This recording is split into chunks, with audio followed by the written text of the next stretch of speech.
So imagine lying in a cardiac intensive care unit. The fluorescent lights are, just buzzing right over your head. Your chest feels incredibly tight, and the monitors next to your bed are just beeping relentlessly. Yeah, and your blood pressure is probably spiking out of control. Exactly. And then the door opens and the doctor walks in. But instead of pushing another dose of beta blockers into your IV, they hand you a pair of headphones and just tell you to press play. Which, sounds almost too good to be true. Or like some very modern, tech-focused wellness trend. Right. Could listening to your favorite playlist actually act as a genuine biological medical intervention? Today we were taking a deep dive into two distinct sources to figure that out. And we have some really fascinating material on the table today. We've got an accessible, practical health blog post that translates these findings, and we're pairing it with a really heavy hitter, a rigorous, data-packed, systematic review published by the Cochrane collaboration. So our mission for this deep dive is to see if that age-old advice to just, listen to some relaxing music is merely a placebo. Like, does it just make you feel nice? Or does it actually cause a measurable biological shift for coronary heart disease patients? Right, because when we look at severe stress in a clinical environment, the body is basically locked in a primal state. Your autonomic nervous system floods your bloodstream with stress hormones. You're prepped for fight or flight. But in a hospital bed recovering from a heart attack, you obviously can't fight or run away. No, you're just trapped in that physiological panic. It creates this terrifying feedback loop. Exactly. So to frame this for you as you listen, I want you to think of a coronary heart disease diagnosis or that hospital stay, like this internal alarm bell that just won't stop ringing. The sirens are blaring through your entire nervous system. We want to know, does listening to music simply put a pillow over the alarm to muffle the sound, or does it actually go into the biological circuitry and cut the wire? I really love that framing, cutting the wire. Because subjective comfort is valuable, of course.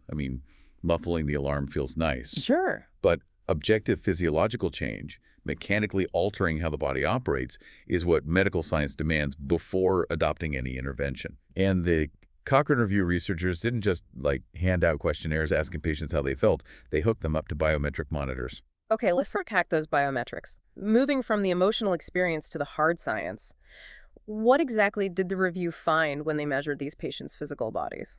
Well, looking at a very specific vulnerable group, patients recovering from a myocardial infarction, so a heart attack in state, anxiety scores dropped by 5.87 points on average. Which is a pretty meaningful shift on a standard scale, right? It is. But the involuntary physical metrics are where the wire actually gets cut. On average, the heart rate of patients listening to music slowed down by 3.62 beats per minute. Wow. And what about their blood pressure? Systolic blood pressure, that top number on a reading during the actual contraction of the heart muscle, dropped by 5.52 millimeters of mercury. And on top of that, the respiratory rate went down by 2.50 breaths per minute. Okay, looking at the broader metrics in the source material, it also mentions that overall psychological distress dropped by 1.26 and pain was reduced by 0.43 standard deviations. Yeah.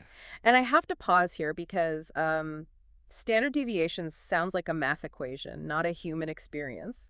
If my chest hurts, I don't tell a nurse I'm at a 0.43 standard deviation on the pain scale. What does that actually mean for the patient? It is a really dense statistical term, but here is why they use it.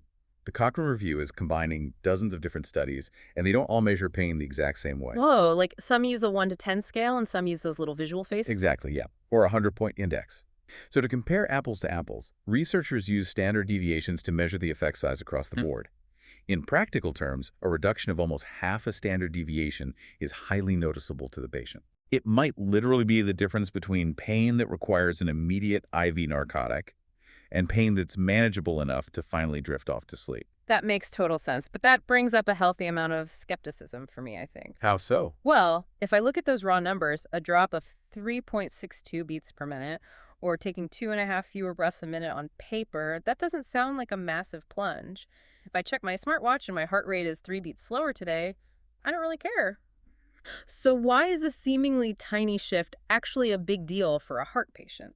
Well, context is everything here. We are not talking about healthy individuals going about their day. These are people with severely compromised cardiovascular systems. Right, they're in crisis. Exactly. Their hearts are damaged tissue, highly vulnerable, and working in absolute overdrive just to maintain baseline function while fighting the profound stress of a hospital environment. So the margins for error are just incredibly thin. Think about a car engine that has a cracked block and is severely overheating. If you can lower the RPMs even just a tiny fraction, you're potentially saving that engine from critical catastrophic failure. Oh, wow. Yeah, a reduction of 3.62 beats per minute sounds small in a single minute, but multiply that over an hour. That is over 200 fewer times that damaged muscle has to forcefully contract. That is wild to think about. Multiply that over a full day. You are massively reducing the mechanical workload and the oxygen demand on a failing organ. Okay, that completely reframes it. It's like a compounding mechanical savings account for the heart. That's a perfect way to put it. Right. And the same logic applies to the blood pressure drop of 5.52 points. Lower systolic pressure means the heart just doesn't have to push as hard against the resistance in the arteries. Right. And slowing down the breathing by 2.5 breaths a minute physically interrupts the panic cycle. Because when your breathing slows, it sends a signal up the vagus nerve to the brain. And the vagus nerve is the one that connects the brain stem to the major organs, right? It's like the superhighway for the nervous system. Spot on. And when that slower breathing sends a calming signal up the vagus nerve, it commands the parasympathetic nervous system to take over. Which does what exactly? There, it actively suppresses the production of cortisol and adrenaline, the fight or flight hormones that can become literally toxic to the heart over time. So it's a dual intervention, easing the mechanical stress on the muscle and the chemical stress in the bloodstream. Okay, I buy the biological mechanics of this, but if I'm a patient and I'm asked to listen to music for 30 minutes, I am, by definition, lying still in a bed. How do the researchers know that simply resting in a quiet room isn't what's cutting the wire? Like, how do you isolate the music from the fact that they're just taking a break? That is the fundamental challenge of all medical research, and it leads us directly into why we're looking at this specific Cochrane review. Yeah. To prove it was the music, these studies rely on strict control groups. They compare patients receiving standard care, which includes resting in the bed, against patients receiving standard care plus the music intervention.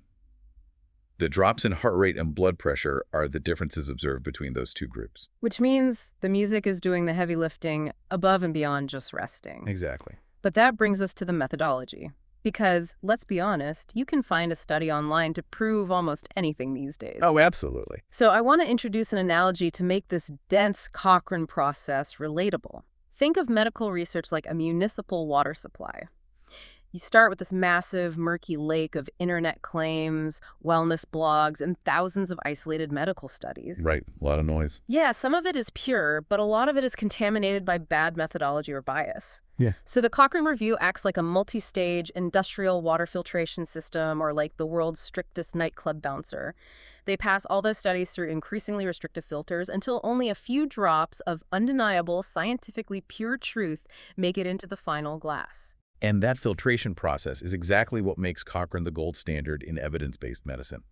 They don't conduct a new experiment. They hunt down every piece of existing data globally. Right. So for this, they scoured massive, highly respected databases like Central, Medline, Embase, PsycInfo, and clinicaltrials.gov. And what was the scale of the data once they gathered it all?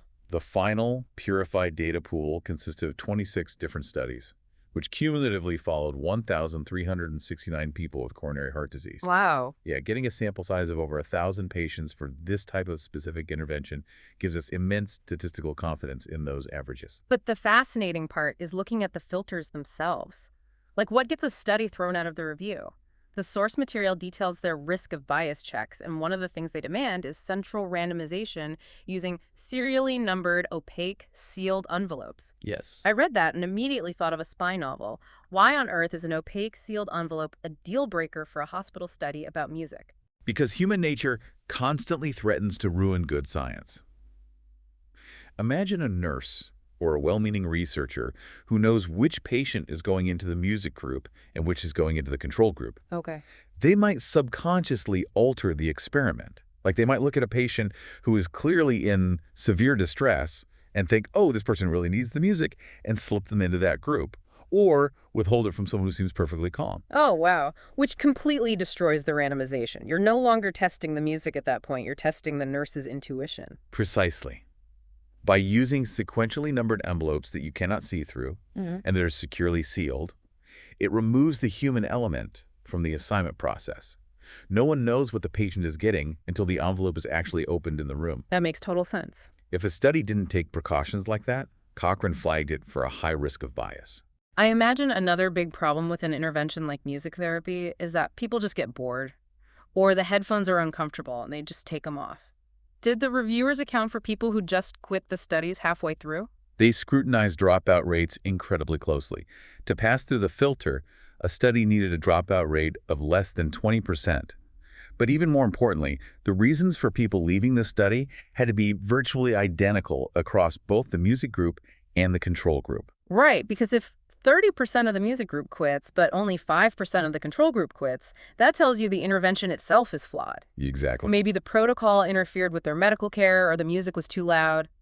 If you only measure the data of the people who stuck it out, you're getting an artificially positive result. And that is called attrition bias.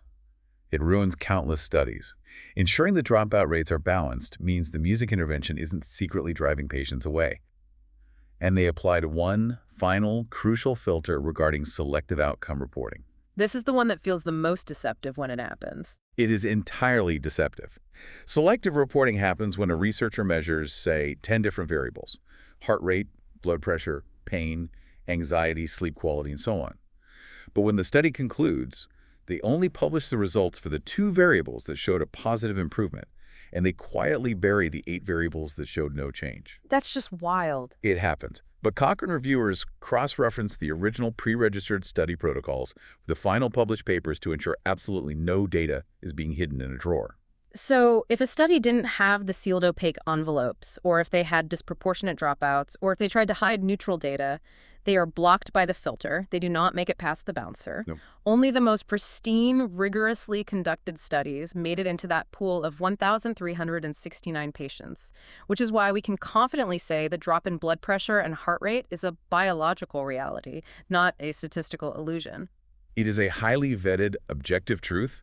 The physiological benefits of music in this context are very real. So the filtered water is pure. We trust the numbers. Let's move from the laboratory into the actual hospital room and talk about the prescription. Because knowing a concept works is different from knowing how to apply it. If music physically lowers blood pressure and anxiety, what is the dosage? And maybe more importantly, who is the DJ? Well, synthesizing the practical takeaways from the health blog and that dense Cochrane data gives us a very clear, actionable instruction manual. Let's start with the dosage. A patient does not need to have headphones strapped to their head for 6 hours a day to achieve these benefits. Okay, good. The data indicates that just 20 to 30 minutes of listening produces a positive, measurable biological difference. Which is vital because no one recovering in a busy ICU or just trying to manage their health at home has hours of uninterrupted free time. 20 minutes is highly accessible. But is it a one-off treatment or does it work more like a daily medication? The review strongly highlights compounding effects over time. Listening over several consecutive days actively eases overall pain levels and notably improves sleep quality. Really, just from stringing those sessions together. Yeah, and this was found to be especially prominent for patients recovering from invasive heart procedures. The more consistently they integrated that 20 to 30-minute session into their daily routine, the more pronounced the difference in their baseline pain and their ability to rest. Okay, so we have the dosage 20 to 30 minutes, repeated daily for compounding benefits. But let's talk about the playlist. When people mention healing music or music therapy, the immediate image is usually pan flutes, whale sounds, or very gentle classical piano. Does the science mandate a specific acoustic frequency or genre? This is perhaps the most fascinating revelation in the entire review, especially regarding application. The data shows that patient-chosen music worked significantly better than prescribed, pre-selected, relaxing music. Wait, really? If patient-chosen music works best, does that mean there is no universal healing genre? Like, could someone theoretically lower their blood pressure and calm their damaged heart while listening to intense, aggressive heavy metal or fast-paced electronic dance music just because it's their favorite band? Based on the synthesis of this data, yes, absolutely. That is amazing. It is, Yeah. because the physiological benefits do not stem entirely from the acoustic properties of a specific tempo or an acoustic guitar. They stem heavily from the psychological state of the listener. The health blog translates this beautifully. When people picked songs they loved and were familiar with, they felt more in control, and that sense of control maximized the biological benefits. Let's explore that word for a second, control.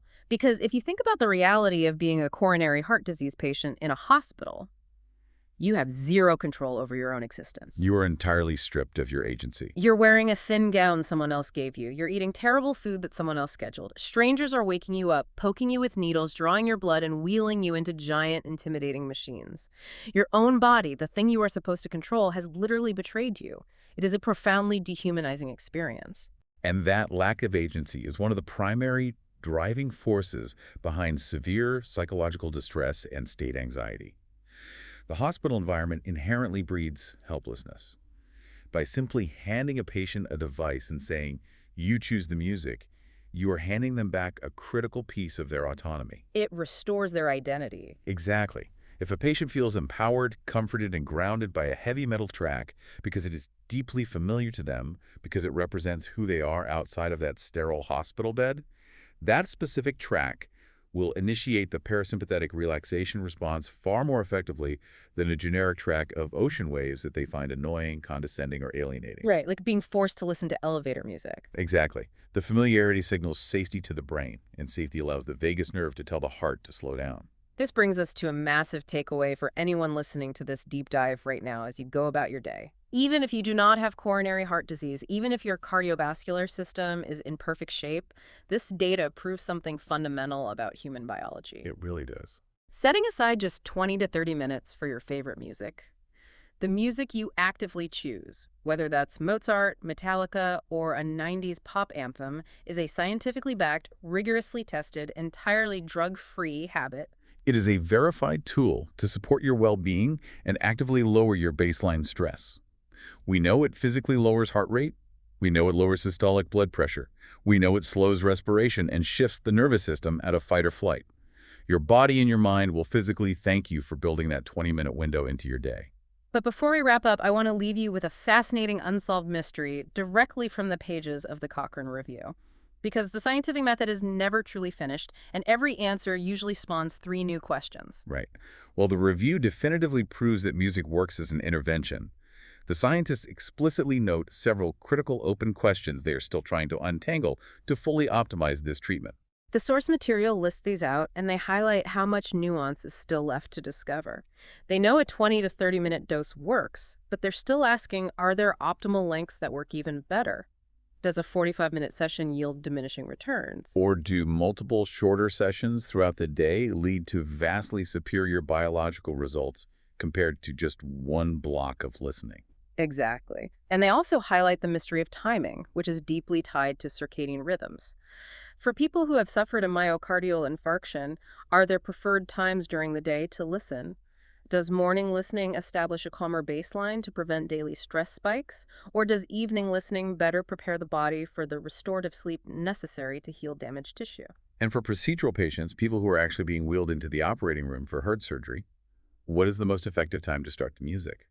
Should you press play in the waiting room to preempt the massive spike in preoperative anxiety? Or should the music play during the procedure itself if the patient is under local anesthesia? Right. And should the intervention continue continuously immediately after the surgery is completed, and for exactly how long? These are the critical variables that future clinical trials will need to isolate and test. Solving those mysteries will allow doctors to move from a general recommendation to creating the ultimate, highly optimized music prescription tailored to specific surgical or recovery timelines. It's an exciting frontier for medicine, for sure. It really is. So the next time you find yourself overwhelmed, I invite you to experiment with this yourself. Play around with your own timing. Notice how your body responds when you put your headphones on during a frantic morning commute versus listening in a quiet room right before bed. See what works best for you. Because at the end of the day, when the extreme stress hits and that internal alarm bell starts ringing in your chest, you don't just have to sit there and suffer through the sirens. You have a proven biological tool to reach in and actually cut the wire.